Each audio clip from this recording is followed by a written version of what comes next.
দেখো বন্ধুরা, আমাদের এখানে কিন্তু নামযজ্ঞ শুরু হয়েছে। আর নামযজ্ঞের কিন্তু এই যে অন্নপ্রসাদের রান্না বান্না কিন্তু দেখো এখানেই হচ্ছে। তো দেখো আমরা কত মায়েরা, দাদারা, কাকা, ভাই সকলে মিলে কিন্তু গ্রামবাসীরা দেখো এখানে কিন্তু রান্না হচ্ছে। এখানে দেখো কত কাঠ কেটে রাখা হয়েছে, আর এইখানে দেখো রান্না হচ্ছে।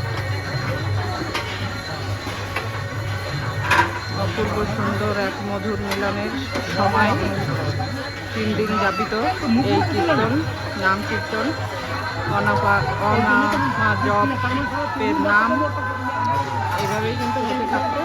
আর আমরা সকলে কিন্তু এইখানে অংশগ্রহণ করে এই গাছটাকে উঠিয়ে তুলব। তো আজকে আমাদের 2 গ্রামের, কালকে আবার অন্য গ্রাম মিলে রান্না হবে। তো গ্রামবাসীরা সকলেই এসে একাকৃত হয়ে